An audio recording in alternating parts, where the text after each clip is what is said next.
Paz do Senhor, meus lindos. Tudo bem com vocês?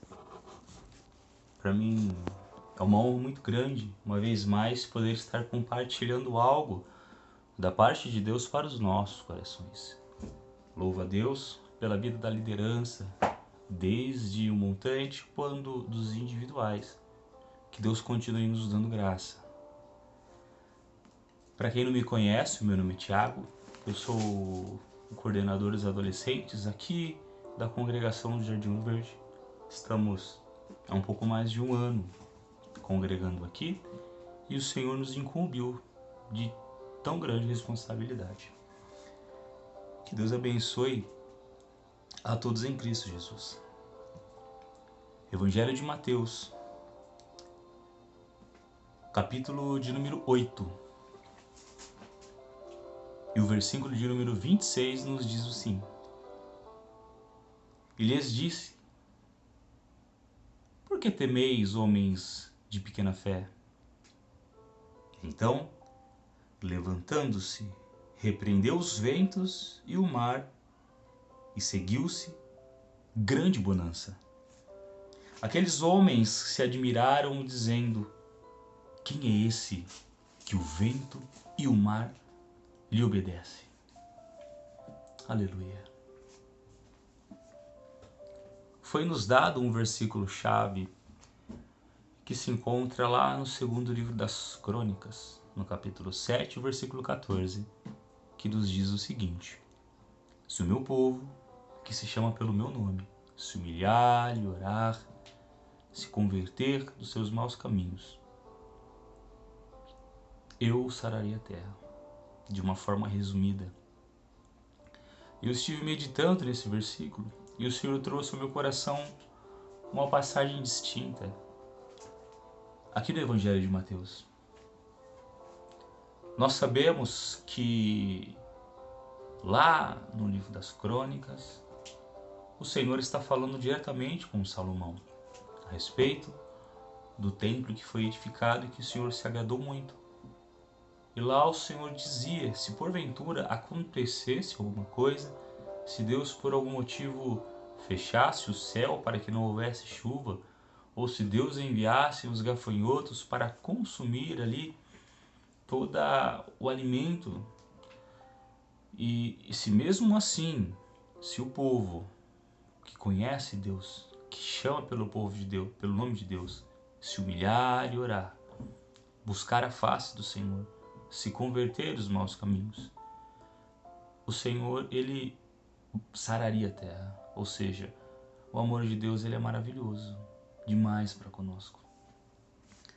Nós estamos passando por uma situação difícil. É muito difícil nós ficarmos em casa ao invés de congregarmos. É muito difícil nós temos que ficar apegado a um aparelho, seja ele televisão, um tablet, um celular, um notebook, ou até mesmo um computador, para estar buscando aquilo que nós tínhamos ao vivo, aquilo que nós íamos, ou seja, a igreja, a congregação, vamos assim dizer. E nesses dias difíceis, nós queremos realmente que o Senhor venha sarar a terra. Nós queremos que realmente o Senhor venha colocar um fim nesse vírus, para que as nossas vidas, se é que eu posso dizer assim, voltem ao normal. Mas quando nós olhamos para a palavra do Senhor aqui no Evangelho de Mateus, nós vemos que é o próprio Cristo acalmando a tempestade. Nós vemos que é o próprio Cristo acalmando os ventos. Eu sei que os nossos dias estão difíceis, principalmente para os nossos adolescentes que outrora estavam estudando. Eu tenho um filho adolescente, ele mora conosco, tem 12 anos, e não tem aula, não tem o que fazer, não tem com o que se entreter. E a internet dá bastante coisas que não são boas aos olhos do Senhor. A internet dá muitas coisas que acaba ofuscando o brilho do Senhor. Nós estamos vivendo em uma tempestade. Nós estamos vivendo em meio a um vento muito forte. Quando nós olhamos, aparentemente, essa situação ela não vai acabar. Quando nós olhamos, aparentemente, essa situação ela não vai terminar. Parece que é infinito. Nós já estamos aqui a cabo de um ano com esse vírus. E as coisas parecem piorar.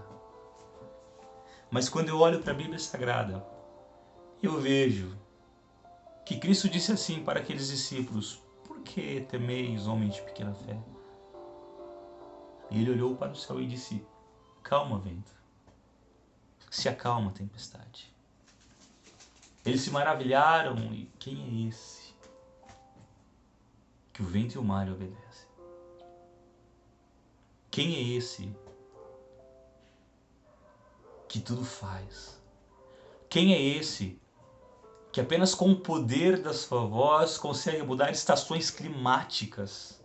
Quem é esse? Que eles questionaram aqui. Esse é o nosso Jesus. Aleluia. Esse é o nosso mestre, esse é o nosso salvador. Esse é aquele que morreu por mim e por você.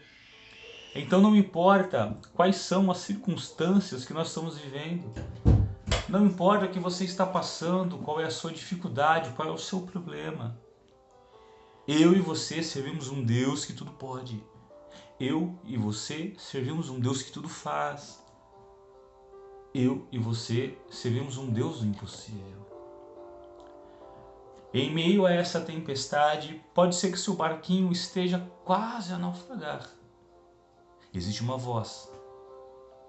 E essa voz está dizendo: por que está temendo?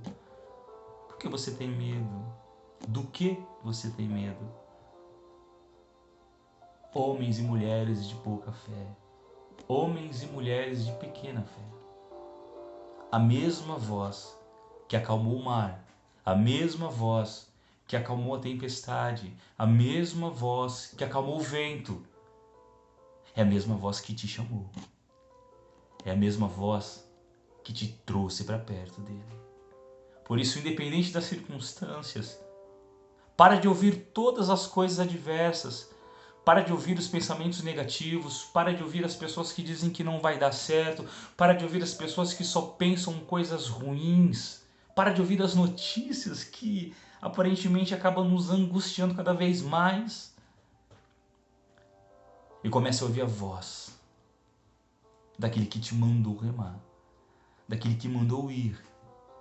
Porque essa mesma voz que chamou a mim e a você, essa mesma voz que acalmou essas tempestades, ela fala até hoje aos nossos corações. Ouça a voz de Cristo, ouça a voz do nosso Senhor. Ele tem infinitamente mais para nós. Não importa o que você está passando, não importa qual é o momento, para um instante e ouça a voz do Senhor. Eu tenho certeza absoluta que as coisas na sua vida vão clarear de uma forma espontânea, instantânea, de imediato, se assim o Senhor quiser e se assim você crê. Por isso, eu deixo essa pergunta para nós. Em meio a essa pandemia, por que nós, salvos em Cristo Jesus, estamos temendo? O apóstolo Paulo, e aqui eu finalizo a minha mensagem, diz o seguinte: o viver para mim é Cristo e o morrer é lucro. Que nós possamos nos apegar a isso, nessa convicção de que Paulo tinha. A morte, ela não deve ser um bicho de 7 cabeças para nós. A morte é a nossa proximidade com Cristo, com Deus. Então, o que passarmos aqui um dia vai findar, um dia vai terminar, mas a nossa vida eterna, que essa mesma voz nos garantiu, ela não vai acabar. E essa nossa convicção tem que ser a nossa convicção. Que Deus os abençoe em Cristo Jesus. Até uma próxima oportunidade.